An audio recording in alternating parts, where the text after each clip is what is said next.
Welcome to my channel, Final Verdict. She can be very vindictive. Okay, so let's not say that out loud. I'm going to be very honest with you, Judge.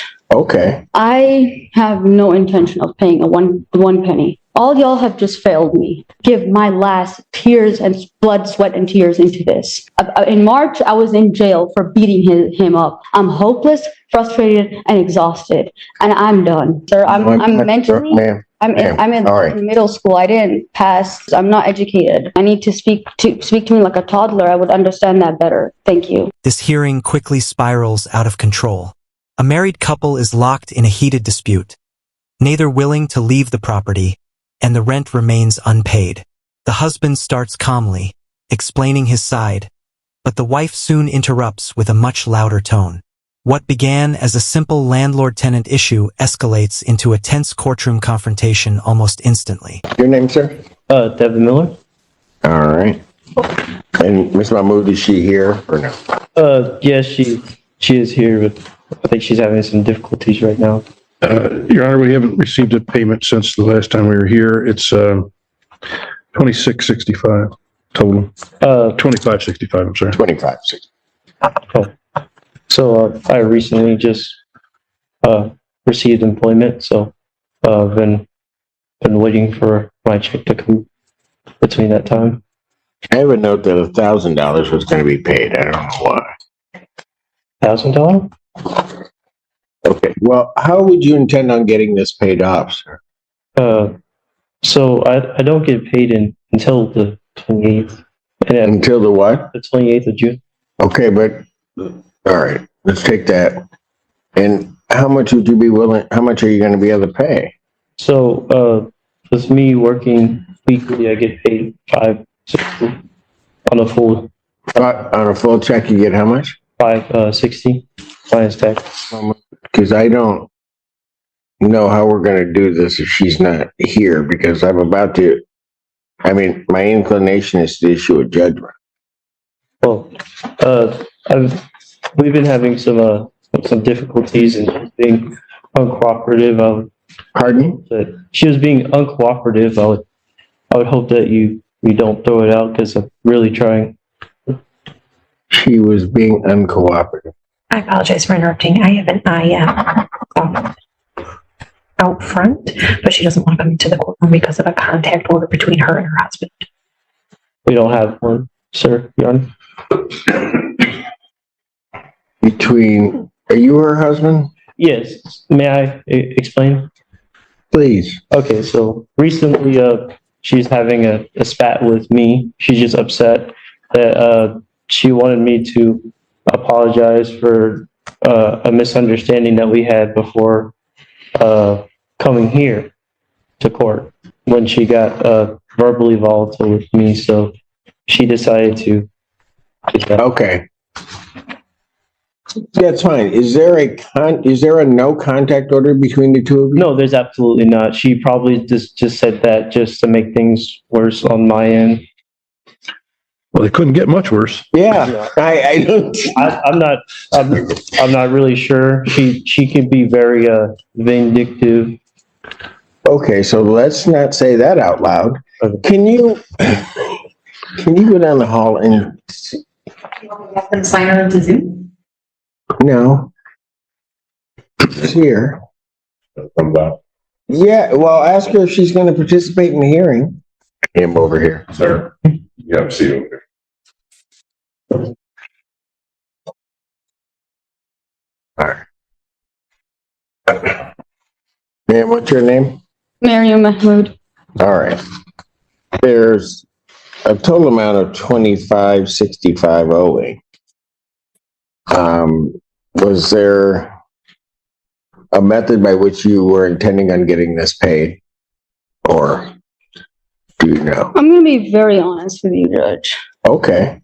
I have no intention of paying one penny. No intention of paying one penny. I've been with Barnes & Barnes since 2021 in this place. I've been with Barnes & Barnes for about 6 years now. Before that, I was in different apartments with Barnes & Barnes. Before that, I've been in EMU since I was 16. Eastern Police, Ipsy Police, all y'all have just failed me. I've been begging Barnes and Barnes to fix my house for a simple fan, for heat in the winter. I'm having to take money out of my pockets to keep myself fed. I would rather sleep in my car than fight for a house, because along with this court case, I'm dealing with my pedophile dad who decided to touch me for 6 years and get away with it. Along with that, I'm dealing with my mom not cooperating and being in cahoots with him. I'd rather win a settlement than fight for this and give my last tears and blood, sweat, and tears into this. My husband doesn't understand how to speak to me nicely. That's why we're not standing here together. And I'm not gonna stand next to a man who doesn't know how to open the right door instead of the left door and snap at his wife. I'm not going to do that. I walked out because in March, I was in jail for beating him up. The situation takes a surprising turn when the wife admits she's already facing assault charges involving her husband. At first, it seemed the husband was exaggerating, but her statements became increasingly confusing, jumping between multiple issues. Judge Simpson lets her speak without interruption. In moments like this, staying composed is key, but the tension in the room only keeps rising. Who do you think handled this better? I'm not going to stand here and go out of my character and act irate when I don't want to fight for something that's mine. That's not, he claims that it's his more than mine. I brought him into my house. I gave him my car. I gave him the clothes on his back. I'm not going to fight for this anymore. I'm exhausted, tired, and hopeless. Ipsy Police was in my house today at 5 a.m. when I asked for harassment. I filed a PPO. I'm getting no help. I'm hopeless, frustrated, and exhausted, and I'm done. Okay. I just had to make sure, which is why I wanted to do it in the courtroom, that I was going to find no tribal issue. I was going to issue a judgment to the plaintiff.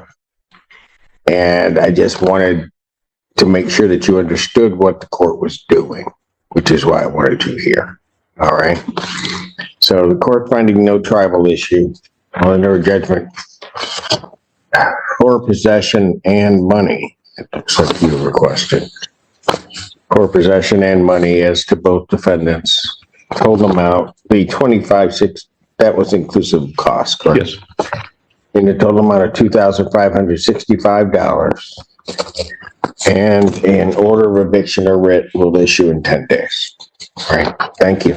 Sorry, could you say that again? I speak 3 different languages. I'm not American. I'm British. So I didn't understand one word that came out of your mouth. I'm sorry, sir. The whole thing? You're throwing legal words at me, sir. I'm mentally, Ma'am, I'm in all right. middle school. I didn't pass, I speak 3 different languages. I'm not educated. Okay. So I don't understand when you throw legal terms at me. I need to speak to me like a toddler. I would understand that better. Thank you. All right. I'm issuing a judgment. I'm signing a judgment, a piece of paper indicating that plaintiff, your landlord, has the right to possession of the premises. Okay, so unless $2,565 is paid prior to July 1st or by July 1st. If it's not paid by July 1st, they can then file for what's called a writ of restitution or the order of eviction to have you move. Either at that point, you can move by then or you can pay the money by then. If you fail to move, what will end up happening if they file that order of eviction, the court will sign off on it. And then what will happen is the sheriff, another police agency, or the sheriff's department or a court officer will show up and will, if you haven't vacated the premises, will remove you from the premises. yeah, and I know how the eviction process works. I just don't. I have lawyers in my family, but I'm more on the medical side rather than the lawyer side. But I appreciate all your help, and so All right. my husband and I aren't cooperating today. Thank you. Thank you, Your Honor. Good morning again, Your Honor. Andrew Meyer on behalf of Joseph Taylor. Mr. Taylor, could you state your name for the record? Joshua Taylor. Thank you. Your Honor, this is time and date set for a probable cause conference. This time we're asking the court to set this for the next available preliminary exam. Discovery is complete. To my knowledge. People had their witnesses available the second. Yes, Your Honor. Preliminary examination will be set July 2nd, 2024, 9 a.m. That is in person, before Judge Washington. Judge Evans addressed bond for his. Yes, go ahead. He has been contacting the victim. In this case, I'm also asking you to report his jail phone call privileges. He's called her 195 times. What? Yes. And, Did you say 195? yes. Oh. And even one of the calls, he said, email the judge and the prosecutor and the lawyer, and that day we received the email from the victim. Oh, that's a lie. Stop. That's a fucking lie. Hey, Oh, no, you're not gonna say that. Both privileges are hereby ordered revoked. Defendant's bond is set at no bond. I don't give a fuck. Okay, he's now in contempt. That's 93. Anything else? I think at this time, Your Honor. Okay, I'm gonna need an order of contempt. You got 93 on that. His bond's been revoked. It's 0, and he's got a preliminary examination. Good luck, Judge Washington. Judge Simpson proves why he's one of the top judges. After this hearing, he might even take the number 1 spot, edging out Judge Oakley. What stands out is his calm, professional approach under pressure. Despite emotional outbursts, he listens carefully and keeps the case moving. Some may see it as leniency, but others view it as balance. One thing is clear, unpaid rent is still unpaid rent.